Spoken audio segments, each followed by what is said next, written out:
বিসমিল্লাহির রহমানির রহিম। জাতীয় বিশ্ববিদ্যালয়ের অনলাইন ক্লাসে সবাইকে স্বাগত। করোনাকালীন শিক্ষা কার্যক্রম চলমান রাখার স্বার্থে জাতীয় বিশ্ববিদ্যালয়ের উদ্যোগে অনলাইন ক্লাসে সংযুক্ত হতে পেরে আমি আনন্দিত। সবাইকে স্বাস্থ্যবিধি মেনে চলার আহ্বান জানাচ্ছি। আমার নাম মোহাম্মদ কামাল হোসেন মজুমদার, সহযোগী অধ্যাপক, 16তম বিসিএস, রাষ্ট্রবিজ্ঞান বিভাগ, সরকারি জিয়া মহিলা কলেজ, ফেনী। আমি রাষ্ট্রবিজ্ঞান বিষয়ে অনলাইন ক্লাস নেব। Course code 231-905। কোর্সের নাম দক্ষিণ এশিয়ার সরকার ও রাজনীতি, ভারত, পাকিস্তান, নেপাল, শ্রীলঙ্কা। Lecture number 4। লেকচারের শিরোনাম ভারতের সংসদীয় গণতন্ত্রের কার্যকারিতা মূল্যায়ন এবং রাজনীতির সামরিক বাহিনীর হস্তক্ষেপ না করার কারণ। প্রাক কথা। দক্ষিণ এশিয়ার সর্ববৃহৎ দেশ ভারত প্রায় 200 বছর উপনিবেশিক শাসন দ্বারা শাসিত হবার পর ভারতীয় জাতীয়তাবাদী আন্দোলনের এক পর্যায়ে 1947 সালে 15 আগস্ট স্বাধীনতা লাভ করে। স্বাধীনতা লাভের পর দ্রুততম সময়ে সংবিধান প্রণীত হয় এবং সংসদীয় গণতন্ত্র প্রবর্তিত হয়। এখন তা অব্যাহত আছে। ভারতীয় সংসদীয় গণতন্ত্র প্রাতিষ্ঠানিক রূপ লাভ করেছে। দক্ষিণ এশিয়ার অধিকাংশ দেশে স্বাধীনতার পর সংসদীয় ব্যবস্থা গ্রহণ করলেও তা ধরে রাখতে পারেনি। গণতন্ত্র আজ হুমকির সম্মুখীন। তাই সংসদীয় গণতন্ত্রের ঐতিহ্যকে সমুন্নত রাখতে সক্ষম হয়েছে। জওহরলাল নেহরু তাই লিখেছেন, "We choose this system of parliamentary democracy deliberately because we thought through it was keeping with our old tradition." শিখন। এই অধ্যায় পড়ে আমি তোমাদের যে বিষয়গুলি জানাবো তা হচ্ছে গণতন্ত্র ও সংসদীয় গণতন্ত্র কি, ভারতের সংসদীয় গণতন্ত্রের মূল কারণ কি, ভারতের সংসদীয় গণতন্ত্রের সফলতা বা কার্যকর থাকার কারণ কি, ভারতের সংসদীয় গণতন্ত্রের ব্যর্থতা বা সীমাবদ্ধতা সমূহ কি কি। গণতন্ত্র ও সংসদীয় গণতন্ত্র। সাধারণত গণতন্ত্র বলতে জনগণের শাসনকে বোঝায়। অধ্যাপক সিরি লিখেছেন, democracy is a system of government in which everyone has a share. Abraham Lincoln লিখেছেন, democracy is the government of the people, by the people and for the people. Machiavelli লিখেছেন, গণতন্ত্র হলো মোটামুটিভাবে কোন উদ্দেশ্য সাধন করবে তা নির্ধারণ করার উপায় বিশেষ। সংজ্ঞার আলোকে বলা যায় যে শাসন ব্যবস্থায় অধিকাংশ জনগণের মতামতের প্রতিফলন বা বাস্তবায়নের পাশাপাশি সংখ্যালঘিষ্ঠের মতামতকে শ্রদ্ধার সাথে গ্রহণপূর্বক জনগণের কল্যাণ নিশ্চিত হয়, তাকে গণতন্ত্র বলে। সংসদীয় গণতন্ত্র যে শাসন ব্যবস্থায় শাসন বিভাগ তাদের কাজের জন্য সংসদ বা আইনসভার নিকট দায়ী থাকে তাকে সংসদীয় সরকার বলে। অধ্যাপক গার্নার বলেন, সংসদীয় সরকার এমন এক সরকার ব্যবস্থা যেখানে প্রকৃত শাসক বা মন্ত্রিসভা আইনসভার নিকট দায়ী থাকে। এবি ডাইসি বলেন, সংসদীয় সরকার গড়ে ওঠে আইন বিভাগ ও শাসন বিভাগের পৃথকীকরণের ভিত্তিতে এবং উভয়ের মধ্যে সামঞ্জস্য বিধান করে। অধ্যাপক রেবাস বলেন, সংসদীয় সরকার হল রাষ্ট্রের প্রভু বা শাসক এবং প্রধানমন্ত্রী হলেন সেই সরকারের প্রভু বা প্রধান।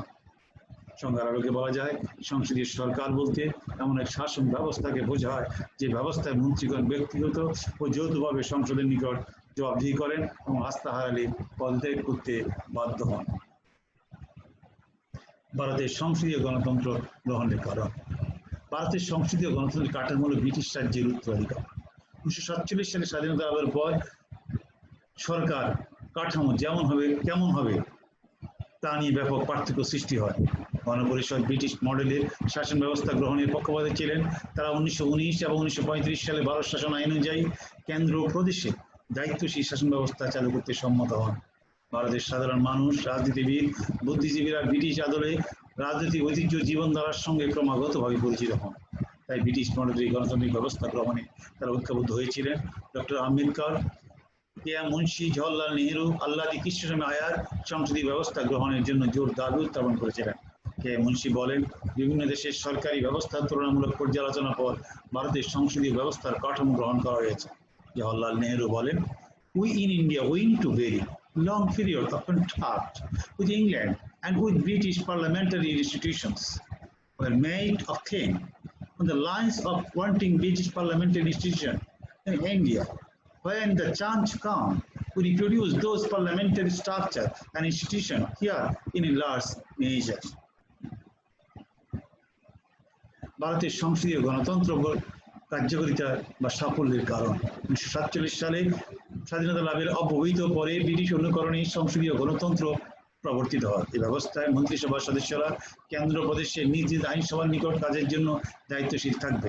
কিছু সীমাবদ্ধতার পরও দক্ষিণ এশিয়ার অন্যান্য দেশের তুলনায় ভারতের সংসদীয় গণতন্ত্র সন্দেহাতীতভাবে দৃঢ় ভিত্তির উপর প্রতিষ্ঠিত রয়েছে। ভারতের সংসদীয় গণতন্ত্রের সাফল্যের কারণগুলো নিম্নরূপ: এক, স্থিতিশীল সরকার ও সংবিধান প্রণয়ন। স্বাধীনতা লাভের পর কংগ্রেসের নেতৃত্বে সরকার একটি সংবিধান প্রণয়ন, প্রাপ্তবয়স্ক ভোটাধিকারের ভিত্তিতে 3টি সাধারণ নির্বাচন অনুষ্ঠান, নির্বাচনে জয়লাভ করে ক্ষমতাসীন থাকাতে দুটো পাঁচশালা পরিকল্পনা বাস্তবায়নে সক্ষম হন, কিন্তু অপরাপর দক্ষিণ এশিয়ার দেশগুলোতে সেটি সম্ভব হয়নি। 2, সুগঠিত রাজনৈতিক দল নেতৃত্ব। ভারতের রাজনৈতিক ব্যবস্থা অপরাপর উন্নয়নশীল দেশের রাজনৈতিক ব্যবস্থার তুলনায় অধিকতর সুগঠিত ও উন্নততর। ভারতের সুগঠিত দলীয় ব্যবস্থা এবং বলিষ্ঠ সার্থক নেতৃত্ব থাকায় কখনো রাজনৈতিক স্থিতিহীনতার মতো পরিবেশ সৃষ্টি হয়নি। ফলে সংসদীয় ব্যবস্থা দৃঢ়ভাবে কার্যকর রয়েছে। প্রতিবেশী দেশগুলোতে সেটা ধরে রাখতে সক্ষম না হওয়ায় গণতন্ত্র আজ বিপর্যস্ত। 3, জাতীয়তাবাদী প্রভাব। প্রথম বিশ্বযুদ্ধের পর গান্ধীজির নেতৃত্বে জাতীয়তাবাদী আন্দোলনের সূচনা হয়েছিল এবং ভারতীয় জনগণ ব্যাপকভাবে অংশগ্রহণ করেছিল। ভারত স্বাধীনতা লাভের পর জাতীয়তাবাদী মূল মন্ত্রে সরকার, জনগণ, আমলাতন্ত্র, সামরিক বাহিনী, রাজনীতিবিদগণ দীক্ষিত হয়েছিলেন। কিন্তু পাকিস্তানে সেটা সম্ভব না হওয়ায় 1971 সালে পাকিস্তান ভেঙে বাংলাদেশ সৃষ্টি হয়েছিল। সংবিধানের প্রতি শ্রদ্ধা। সংবিধানের প্রতি শ্রদ্ধাবোধ ও প্রশাসনিক অভিজ্ঞতা ভারতে সংসদীয় গণতন্ত্র চালু রাখতে সহায়তা করেছে। তারা ইচ্ছামতো সংবিধান পরিবর্তন করেনি, বরং ঐতিহ্যকে ধারণ করে তা অব্যাহত রাখতে সচেষ্ট রয়েছে। কিন্তু প্রতিবেশী দেশগুলোতে প্রতিটি সরকার ক্ষমতা এসে সংবিধান পরিবর্তন করে আসছে, ফলে সংসদীয় গণতন্ত্রের মূল চেতনা বিনষ্ট হচ্ছে। 5, রাজনীতিতে সেনাবাহিনীর অনুপস্থিতি। ভারতের সশস্ত্র বাহিনী সংসদীয় গণতন্ত্র কার্যকর রাখতে অগ্রণী ভূমিকা পালন করছে। স্বাধীনতা লাভের পর থেকে অদ্যাবধি তাদের ইতিবাচক ভূমিকা ভারতীয় রাজনীতিতে মাইল ফলক হিসেবে চিহ্নিত হয়ে থাকবে। প্রতিবেশী রাষ্ট্রগুলোতে সেনাবাহিনীর সুযোগ পেলেই ক্ষমতা দখলে সচেষ্ট থাকায় সংসদীয় গণতন্ত্র কার্যকর হয়নি। আমলাতন্ত্রের বিকাশ। গৃহীত কর্মসূচিসমূহ ফলপ্রসূ কার্যকর করার ক্ষেত্রে বিভিন্ন বিভাগের আমলাদের কার্য পরিচালনা, দল ব্যবস্থার সাফল্য, প্রশাসন ব্যবস্থা ধারাবাহিকতা ও শৃঙ্খলা রক্ষায় আমলাতন্ত্র মুখ্য চালিকা শক্তি হিসাবে সহায়তা করছে। স্বাধীনতা লাভের পর থেকে অর্পিত দায়িত্ব সুচারুরূপে পালন করছে এবং গণতন্ত্র চর্চায় অবদান রাখছে, ফলে সংসদীয় গণতন্ত্র সফল হচ্ছে। 7, ধর্মনিরপেক্ষতার নীতি। ভারতের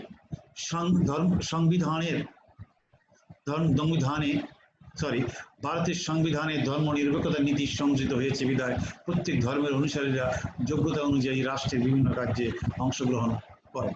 পরোক্ষভাবে গণতন্ত্র রক্ষায় সহায়ক ভূমিকা পালন করছে। প্রতিবেশী অন্যান্য দেশে এটি কার্যকর না থাকায় গণতন্ত্র ব্যাহত হচ্ছে। 8, গণতান্ত্রিক মূল্যবোধের প্রতি শ্রদ্ধা। ভারতের সরকারি বিরোধী দল সর্বদা গণতান্ত্রিক মূল্যবোধের প্রতি শ্রদ্ধাশীল থাকেন। নির্বাচনে সরকারি দল হেরে গেলে কখনো ক্ষমতায় আঁকড়ে থাকে না, বরং তাড়াতাড়ি বিজিত দলের নিকট ক্ষমতা হস্তান্তর পূর্বক সরকার গঠনের ব্যবস্থা করে। তাদের এহেন ভূমিকা গণতন্ত্রকে প্রাতিষ্ঠানিক রূপদানে সহায়ক ভূমিকা পালন করছে। 9, দায়িত্বশীল বিরোধী দল। গণতন্ত্রকে সফল করতে এলে শক্তিশালী বিরোধী দল আবশ্যক। বিরোধী দলকে ছায়া সরকার হিসেবে গণ্য করা হয়। তারা সরকারের দোষ ত্রুটি গঠনমূলক সমালোচনা করে সরকারকে ভালো কাজে সমর্থন দেয়, ফলে সরকার সংযত হয়ে জনকল্যাণে কাজ করতে বাধ্য হয়। স্বাধীনতার 70 বছরে মাত্র 8 বার বিরোধী দল সরকারের বিরুদ্ধে অনাস্থা প্রস্তাব এনেছে। প্রতিবেশী দেশগুলোতে কার্যকর বিরোধী দল না থাকায় গণতন্ত্র ব্যাহত হচ্ছে। 10, ধারাবাহিক সংসদ নির্বাচন। ভারতের নির্বাচন কমিশন স্বাধীনভাবে কাজ করতে সক্ষম হয় স্বাধীনতার পর থেকে অদ্যাবধি সময় মতো সংসদ নির্বাচনের ধারা অব্যাহত রেখে সংসদীয় গণতন্ত্রকে অটুট রেখেছে।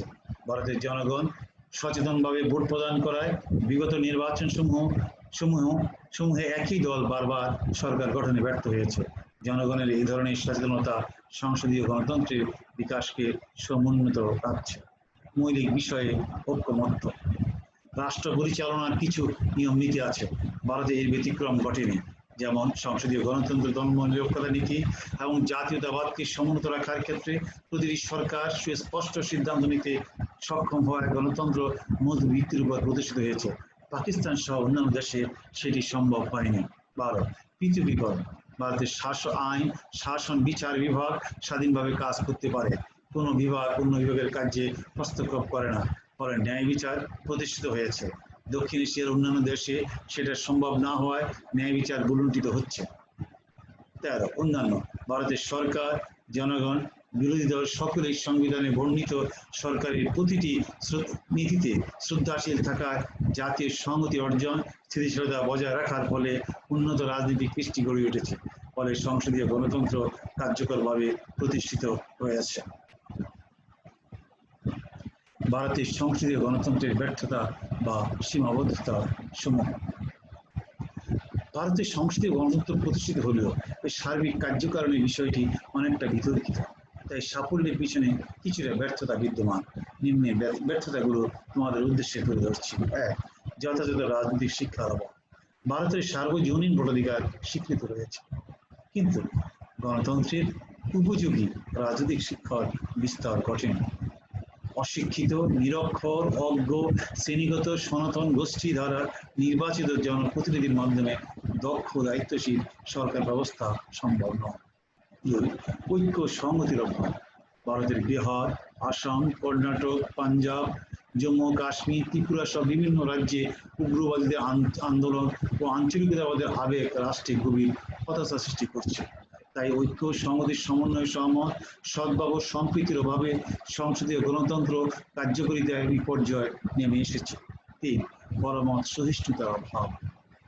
সংসদীয় সরকার প্রতিষ্ঠার জন্য সরকারি দল, বিরোধী দল ও গোষ্ঠী সমূহের মধ্যে সংযম, পরমত সহিষ্ণুতা আবশ্যক, কিন্তু এটি নেই বললেই চলে।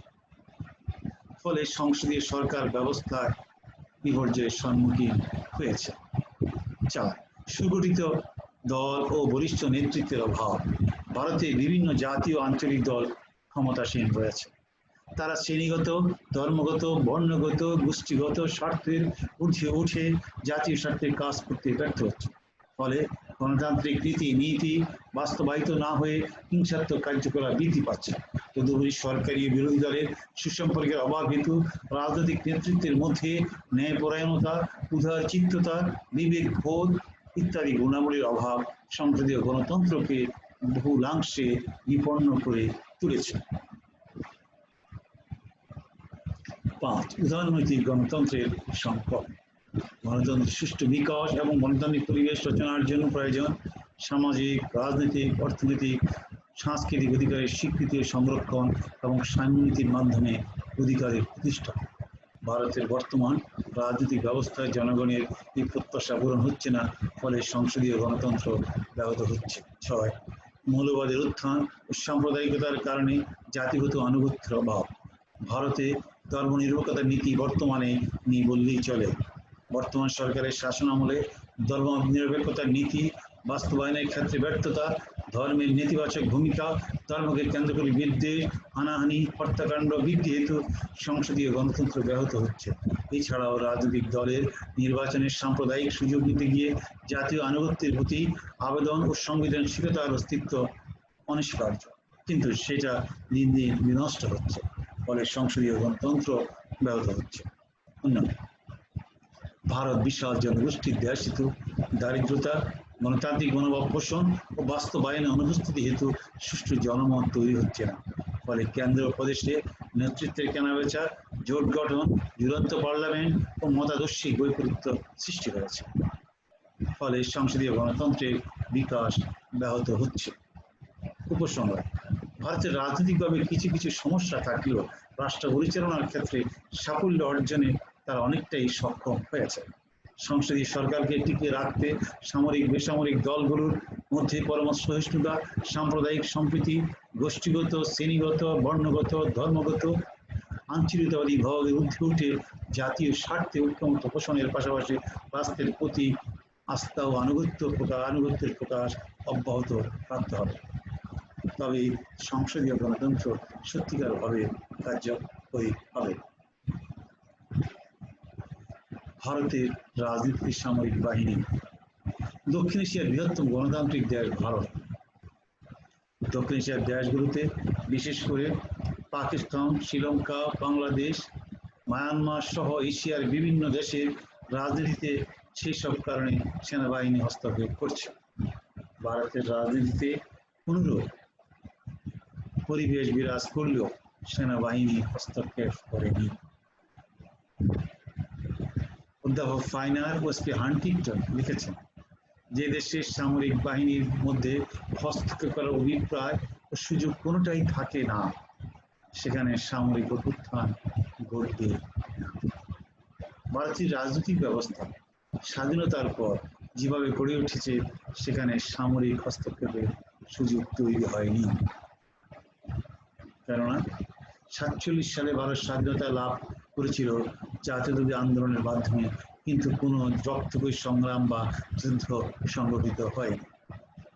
ফলত সেনাবাহিনী যুদ্ধে অংশগ্রহণ করে তাদের ক্রেডিটকে অগ্রাধিকার দেওয়ার জন্য যে পদক্ষেপ গ্রহণ করা উচিত, সেটি তারা কখনো গ্রহণ করতে সক্ষম হয়।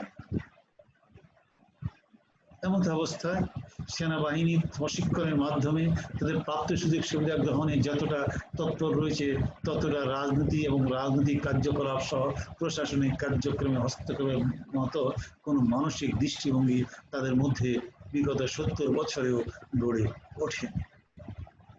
কেননা ভারতে রাজনৈতিক স্থিতিশীলতা প্রতিষ্ঠার জন্য রাজনীতিবৃন্দ, বিভিন্ন ধর্মীয় গোষ্ঠী, শ্রেণী, সম্প্রদায়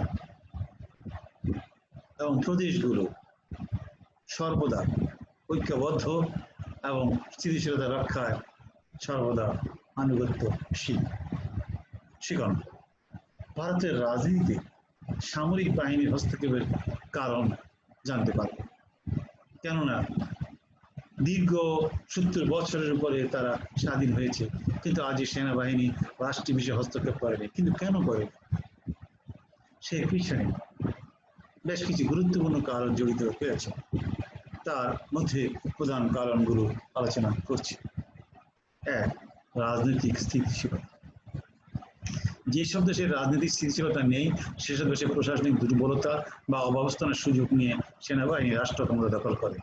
কিন্তু ভারতের রাজনীতিতে দেখা যায়, স্বাধীনতার পূর্ব থেকেই সেখানে শাসনতান্ত্রিক নীতিমালার মাধ্যমে জনগণের অধিকার সংরক্ষিত হয়ে আসছে। ভারতের রাজনৈতিক দল কংগ্রেস ব্রিটিশ আমল থেকে অধিকার আদায় করার জন্য সংগ্রাম করার ফলে নেতৃবৃন্দ রাজনৈতিক দীক্ষায় শিক্ষিত হওয়ার ফলে আরো কয়েকটি রাজনৈতিক দল এ সময় আত্মপ্রকাশ করেছে। তাদের মধ্যে মুসলিম লীগ অন্যতম। স্বাধীনতার পর থেকে কংগ্রেস শাসনকার্য পরিচালনা করে স্থিতিশীলতা আনতে সক্ষম হয়েছে। সেনাবাহিনী কখনো সরকারের বা রাজনীতিবিদদের কার্যক্রমে হস্তক্ষেপ করবার চেষ্টা করে। 2. বিশাল ভূখণ্ড। ভারত বিশাল রাষ্ট্র এবং জনসংখ্যা 135.68 কোটি। এখানে 20টির মতো রাষ্ট্রশিক্ষিত ভাষা রয়েছে এবং প্রশাসনিক কার্যক্রম পরিচালিত হয়, এবং 1652টি ভাষার অস্তিত্ব এবং লেখনী রয়েছে। তদুপরি রয়েছে বিভিন্ন ধর্ম, বর্ণ, গোত্র এবং নৃগোষ্ঠী লোক। সাংস্কৃতিক দিক থেকে তারা ভারতীয়, কিন্তু তাদের আচার আচরণ, ভাষা, সাহিত্য, সংস্কৃতি সম্পূর্ণ আলাদা। তাই ভারতকে নেশন স্টেট না বলে ন্যাশনাল স্টেট বলা যায়। নেশন স্টেটের সামরিক হস্তক্ষেপ সম্ভব নয়, কেননা বিভিন্ন রাজ্যে বিভিন্ন শ্রেণীর, গোষ্ঠীর, সম্প্রদায়ের মধ্য থেকে সেনাবাহিনী নিয়োগ করা হয় এবং এক অঞ্চলের সেনাবাহিনীকে অন্য অঞ্চলের সেনা নিয়োগ দেওয়া হয়। ফলে তারা স্থানীয়ভাবে মিশতে পারে না, ঐক্যবদ্ধ হয়ে কোনো কাজ করতে পারে না। সঙ্গত কারণে সেনাবাহিনীর সদস্যদের মধ্যে মতানৈক্য হেতু রাজনীতিতে হস্তক্ষেপ করার কোনো ঐক্যবদ্ধ প্রয়াস তাদের মধ্যে তৈরি হয় না। 3. সংবিধানের প্রতি শ্রদ্ধা ও প্রশাসনিক অভিজ্ঞতা। সংবিধান রাষ্ট্রের মূল দলিল। স্বাধীনতার অল্প কয়েক বছরের মধ্যে কংগ্রেসের নেতৃত্বে ভারত একটি ধর্ম নিরপেক্ষ সংবিধান প্রণয়নে সক্ষম হয়। আর এই সংবিধানের প্রতি রাজনৈতিক দল, সামরিক বাহিনী ও জনগণের শ্রদ্ধা থাকায় বিগত 70 বছরেও স্থিতিশীলতা তেমনটা ব্যাহত হয়নি। ফলে সামরিক বাহিনী রাজনৈতিক অস্থিতিশীলতা, হিংসা, হানাহানি, সাম্প্রদায়িক দাঙ্গার সুযোগ নিয়ে ক্ষমতা হস্তক্ষেপ করবার সুযোগ পায়নি। 4. জাতীয়তাবাদী দলের বিকাশ। প্রথম বিশ্বযুদ্ধের পর গান্ধীর নেতৃত্বে ভারতের জাতীয়তাবাদী আন্দোলনের সূচনা হয়। পরবর্তীতে ভারতের রাজনীতি গভীর প্রভাব ফেলে। 1885 সালে ভারতীয় জাতীয় কংগ্রেস জনগণকে রাজনৈতিক অভিজ্ঞ করে তোলে।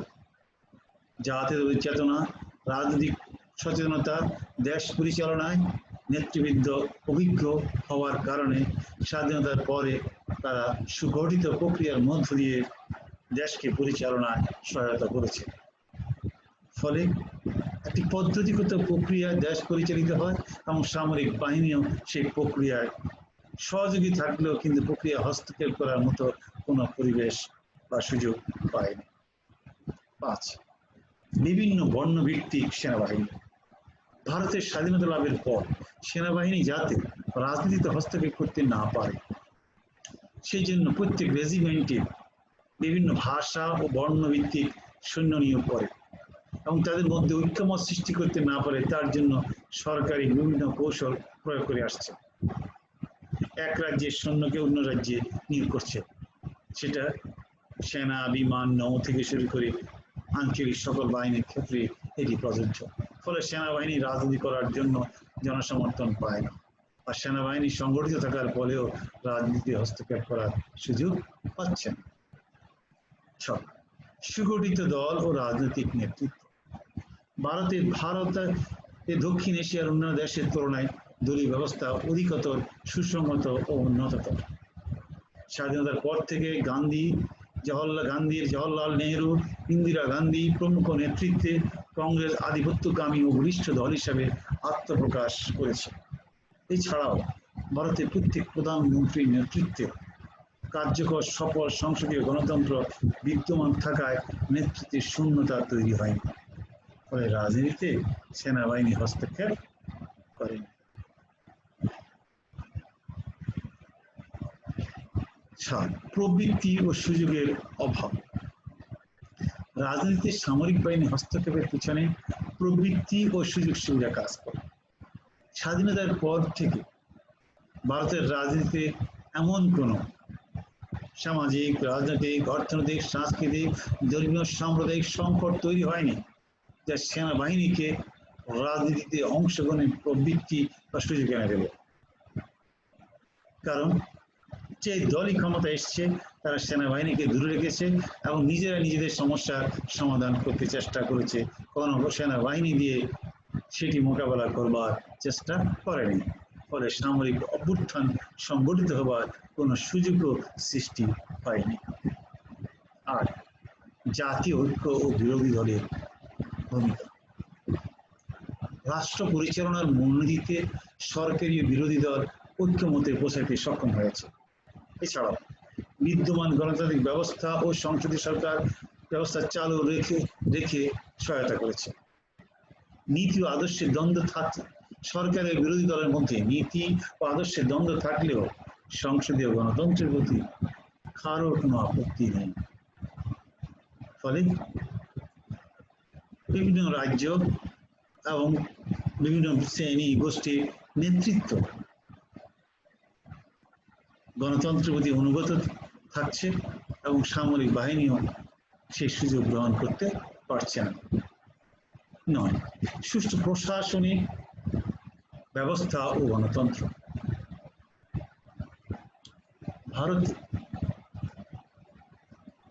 ভারত স্বাধীনতা লাভের পর থেকে অদ্যাবধি গণতন্ত্র অব্যাহত আছে এবং প্রশাসনিক ক্ষেত্রে কোনো দুর্বলতা বা বিপর্যয় তৈরি হয়নি। ফলে শাসন ব্যবস্থায় শৃঙ্খলা বিদ্যমান। এছাড়াও রাজনৈতিক নেতৃবর্গ ও জনগণ গণতন্ত্র চর্চা করেন এবং ঐতিহ্যকে লালন করে আসছে। ফলে সামরিক হস্তক্ষেপের সুযোগ ঘটে না। 10. নিয়মিত নির্বাচন। ক্ষমতা রদবদলের মাধ্যমে নির্বাচন ও নির্বাচন ব্যবস্থায় দুর্বলতা পরিলক্ষিত হলে অগণতান্ত্রিক শক্তি বা প্রতিষ্ঠানের আগমনের সুযোগ তৈরি হয়।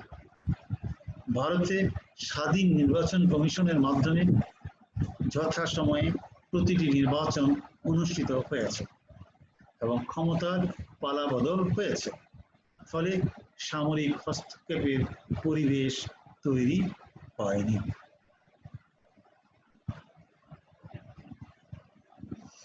সামরিক বাহিনীকে জাতীয় স্বার্থে ব্যবহার না করা। দক্ষিণ এশিয়ার অপরাপর দেশগুলো শ্রীলঙ্কা, বাংলাদেশ, পাকিস্তান প্রভৃতি দেশে সবসময় সরকারি বিরোধীদের দমনের জন্য সেনাবাহিনী বা অন্যান্য বাহিনীকে ব্যবহার করেছে। কিন্তু সরকারি বিরোধীদের দমন, দুর্নীতি উচ্ছেদ মোকাবেলার জন্য ক্ষমতাসীন দল যখন সামরিক বাহিনীকে সর্বত্র ব্যবহার করার চেষ্টা করে, তখন সামরিক বাহিনী নিজেদের স্বার্থে সেটি প্রয়োগ করতে সর্বদা সচেষ্ট হওয়া এবং রাষ্ট্রীয় ক্ষমতা দখলের সুযোগ লাভ করবে। কিন্তু ভারতের সরকার যত দুর্যোগে পড়ুক না কেন, কখনো সেনাবাহিনীকে সেটি মোকাবেলা করবার জন্য ব্যবহার করেনি। এতে একটি নিয়মতান্ত্রিক শাসন ব্যবস্থা চালু রয়েছে এবং বেসামরিক প্রশাসনে হস্তক্ষেপ করবার সুযোগ পাচ্ছে না। স্বাধীনতা যুদ্ধে ভূমিকাহীন সামরিক বাহিনী। যে কোনো দেশের সামরিক বাহিনী মুক্তিযুদ্ধে অংশগ্রহণ করলেও স্বাধীনতার পর রাজনীতিতে তাদের একটি প্রভাব থাকে। ব্যতিক্রম হলে তারা নিজেরাই ক্ষমতা দখল বা কুক্ষিগত করে। কিন্তু ভারতের জাতীয়তাবাদী আন্দোলনের মাধ্যমে স্বাধীনতা লাভ করলেও ভারতীয় সেনাবাহিনী যুদ্ধ করেনি। নিয়মতান্ত্রিক পন্থায় তারা ভারতের সেনাবাহিনী হিসেবে যুক্ত হয়েছে এবং উন্নত প্রশিক্ষণের মাধ্যমে দেশের ভাবমূর্তি, মর্যাদা, স্বাধীনতা, সার্বভৌমত্ব, ভৌগোলিক অখণ্ডতা রক্ষার মূল মন্ত্রে তারা প্রশিক্ষিত হয়েছে। তাদেরকে নিজ নিজ এখতিয়ারের বাইরের মধ্যে সেনা, বিমান, নৌ, পুলিশ, স্থানীয় নিরাপত্তা বাহিনী, আঞ্চলিক বাহিনী কেউই নিজ নিজ অবস্থানের বাইরে গিয়ে কোনো কাজ করছে না। যেহেতু রাষ্ট্রের স্বাধীনতায় তাদের কোনো ভূমিকা নাই, তারা রাজনীতিতেও তেমনটা হস্তক্ষেপ করবার সাহস দেখাচ্ছে না।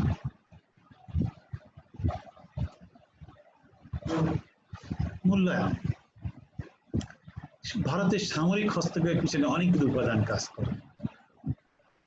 রাজনৈতিক সংকট, সরকারের বৈধতার সংকট, সরকারের স্বৈরাচারী মনোভাব, নেতৃবৃন্দের ব্যক্তিগত চরিত্র, হিংসাত্মক কার্যকলাপ ইত্যাদি ভারতে খুব কম। সরকারি, বিরোধী দল, স্থানীয় পর্যায়ের আঞ্চলিক দলগুলোর নেতৃবর্গের মধ্যে এই চরিত্রগুলো, সংকটগুলো তেমনটা দেখা যাচ্ছে না। কারণ দলগুলো আর যাই করুক, তারা মৌলিক নীতিমালার ক্ষেত্রে ন্যূনতম প্রশ্নে তারা অক্ষমত্ব পোষণ করে।